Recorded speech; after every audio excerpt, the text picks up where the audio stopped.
should have broke me a long time ago. I'm unbreakable now. Keep driving it. Your very best. Your very best. Your very best. Nobody is going to outwork you. Put the work in and take the stairs to the top. But it ain't about how hard you hit. It's about how hard you can get hit and keep moving forward. How much you can take and keep moving forward.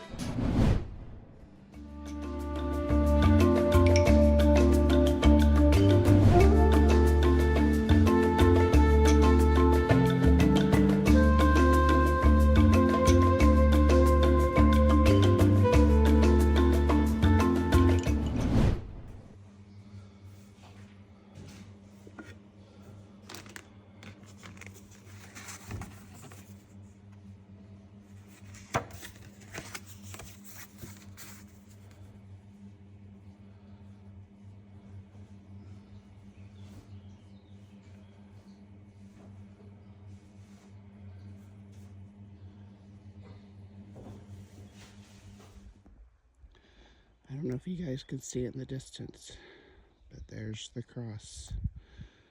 We're going to leave all the past behind right there.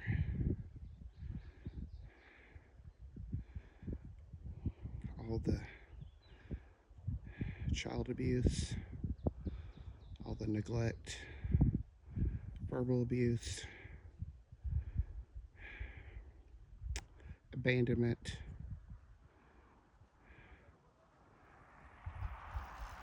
being married and constantly cheated on,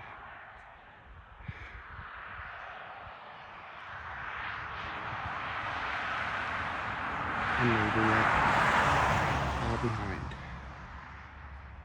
I have an amazing life with an amazing husband who loves and adores me. Well, guys, you can't really see me, but I'm at the cross, and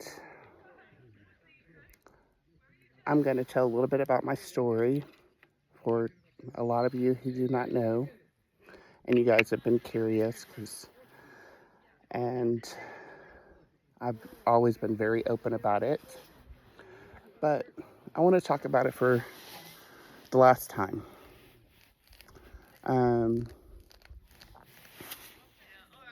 Not that I won't share my story anymore, because I feel like God has used me to, here, let's see if I can move this while you guys can see my face. I'm trying to do it. There you go. I feel like God has used me through all the stuff that I've been through to help a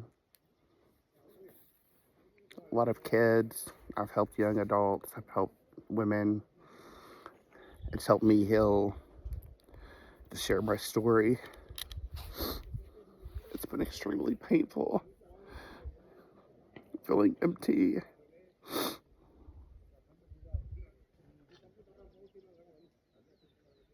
Lonely.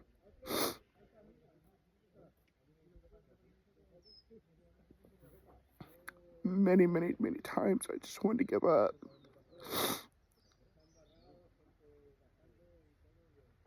Like, why am I here?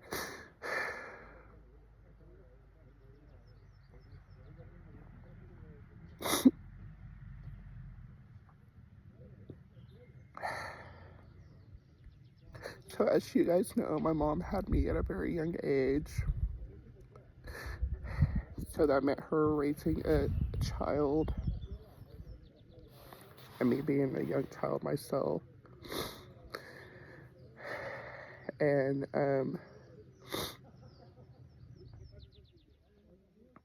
so I need to take off these ear things so I can hear. So she left my real dad. He was heavily abusive to her. She always would try to run away from him, hide in gas stations, and he would beat her out, and she would go back. One night, I guess he was heavily drunk. She saw the car keys. We were living in cars, whatever hotel room I guess they could get.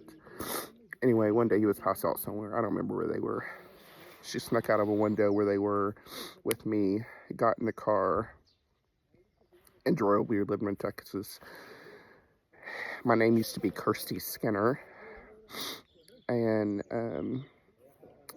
she eventually had it changed so he couldn't find me. And she went to Oklahoma to start a new life for herself. And then fast forward, she met my other dad that I did call my dad. And he legally adopted me, I think, when I was 5, probably 4 or 5. And then my name came Christy Keaton.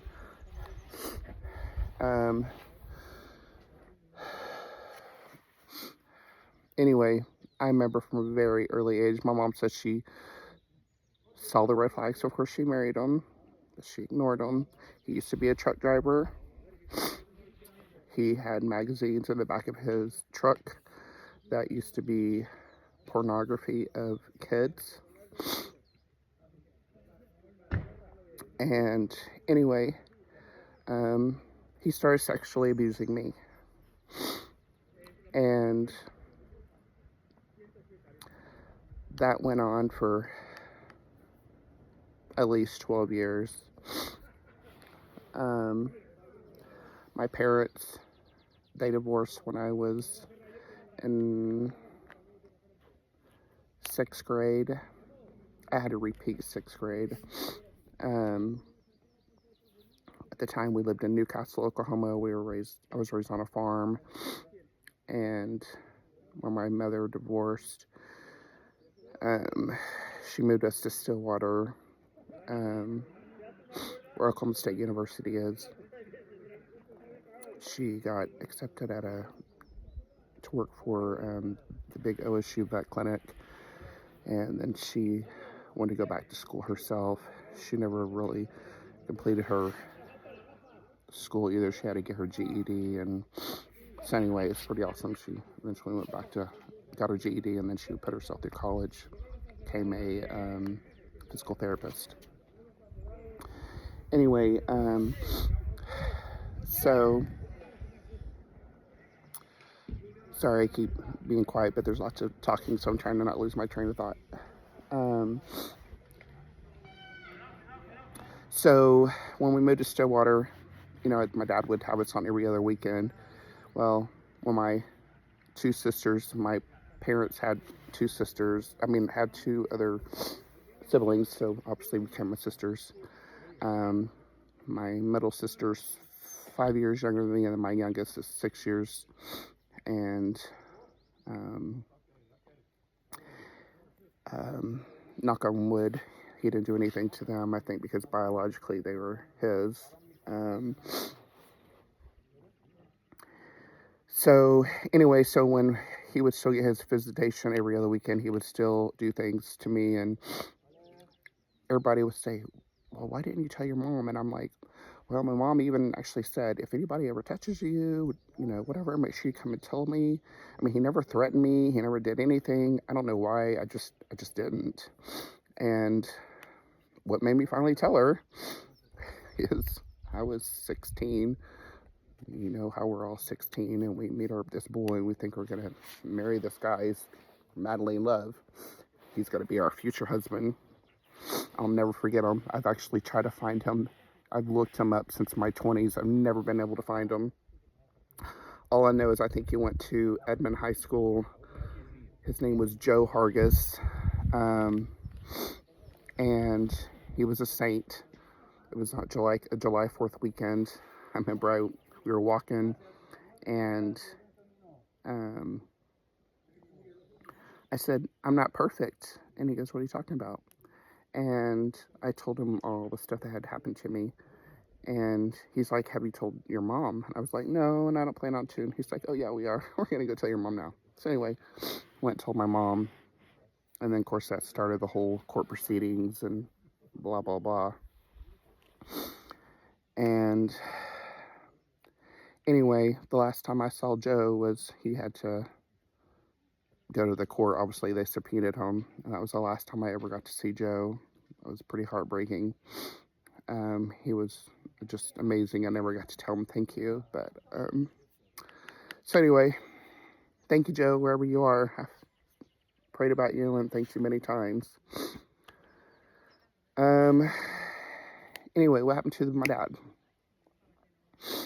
The lovely court system in Oklahoma. He only got 2 years probation to pick up trash. He didn't serve any prison time, and I've looked at many times. It doesn't even show that he has a record. So they didn't even ask me how that happened. I forgave my dad. I actually tried to have a relationship with him because when my mother died in 1994, she was 39 years old. She had cancer. I think I was 21. I can't even remember. Anyway, she had cancer, and I totally felt like I had nothing. And so, and I feel like I would never see my sisters again. So for their sake, I forgave him, and so I could still see my sisters. And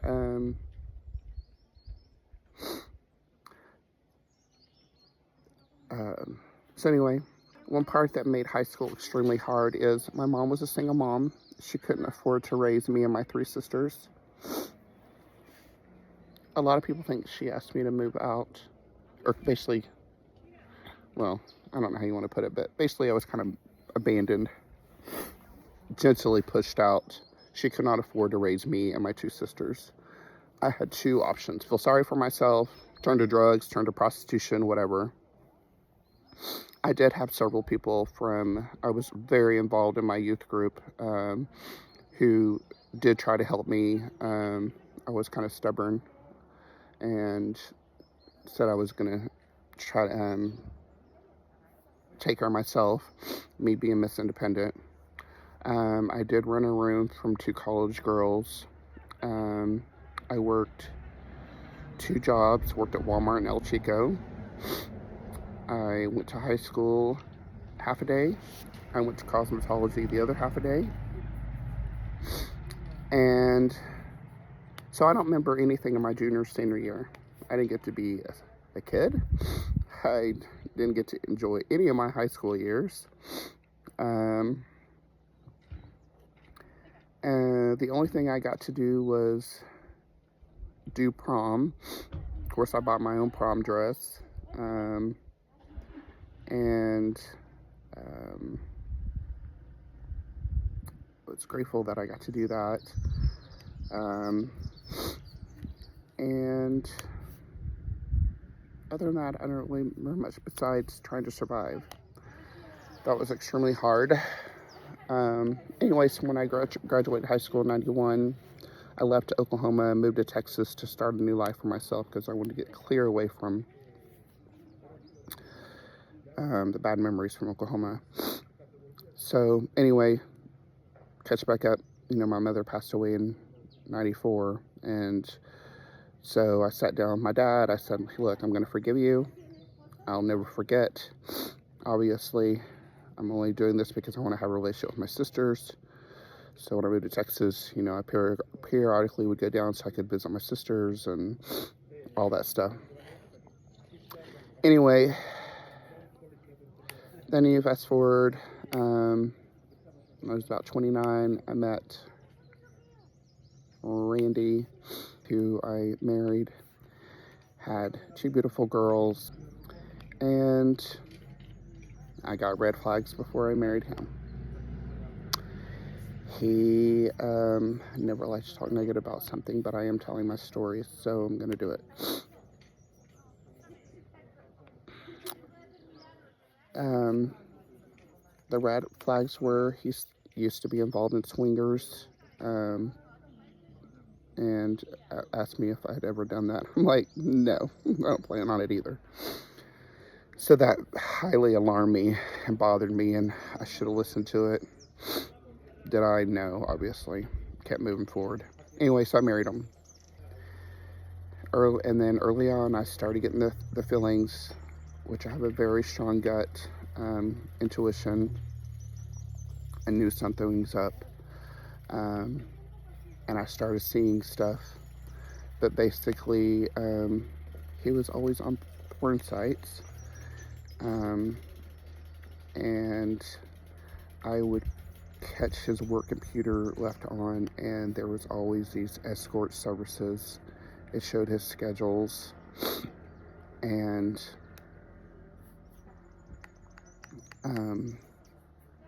so forth.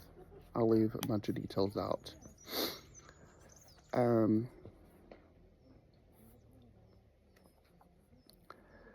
So after many times of counseling and him saying I'll never do it again, and then of course finding it again, and me pretending that I'm happy to all my friends and faking it,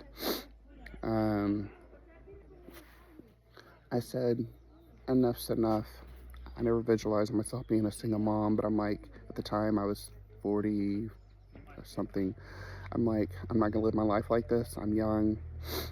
I'd rather be single than miserable, because I was very miserable inside, constantly crying. I saw all my friends happy, or they seemed to be happy. They could have been faking it too, just like me. But so I divorced him and did very awesome, supporting them. You know, I from early age knew I had a passion and talent for interior decorating, and so that's what I did. I started working for custom home builders and selling high-end homes, designing homes. I even started my own gig, and and did very well. So grateful for that. So after 13 years, divorced, and of course I already just said that. I'm losing my train of thought. Sorry. Bear with me. Hopefully I'm not boring you with this story, but I wanted to tell you guys. So we divorced. Fast forward a couple years. I said I'm definitely not getting married until after the girls are older. Someone said, want to get on Match.com just to go out and meet people. So I got on Match.com. I was on it for a while, and I was just like, this is ridiculous. I just kept meeting loser after loser. So it was a Sunday, and I'm like, I'm getting off this. And I was literally going and deactivating my account. And someone had favored me, which was Mr. Nelson. And I'm like, oh, what the heck? I'll send him a message. By the time he messaged me, I'll be off the thing. Well, praise Jesus, he was on, because I sent him a message, and I'm like, I know she favored me, but you hadn't said anything. And he's like, haha, well, I'm shy. Well, I didn't send him a very nice message, but thank gosh he thought I had a funny personality, which at the time I did not have personality. I was kind of being a bee because I was just over it. But I said, well, shy guys don't work for me. So he's like, haha, you're funny. And I said, no, haha, I'm being for real. Anyway, fast forward, here we are today. We have been through some trials and tribulations. Steve is a very successful businessman, but owning your own companies is very trying and difficult. And it put a lot of strain on our marriage. And Steve is, if you guys can hear it, is bringing the thing, what do you want to call it? Drone to me. Hi, Mr. Nelson.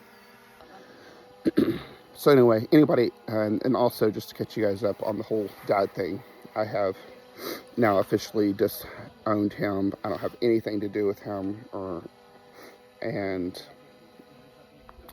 so that is officially, tie is broken and gone.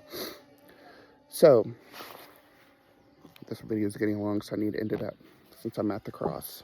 Everybody carries a rock to bring. I didn't carry a rock. I didn't really have anything. So during my walk to get here, I found a long pad looking rock. And what I'm going to do is just leave words of things of pain, depression, anxiety, abandonment. I'm going to leave those kind of words on here. That now they can be gone. I'm going to leave them at the cross. And that's how I'm going to leave my cross and my rock. There's my story, guys. Thank you for listening. Blank Camino.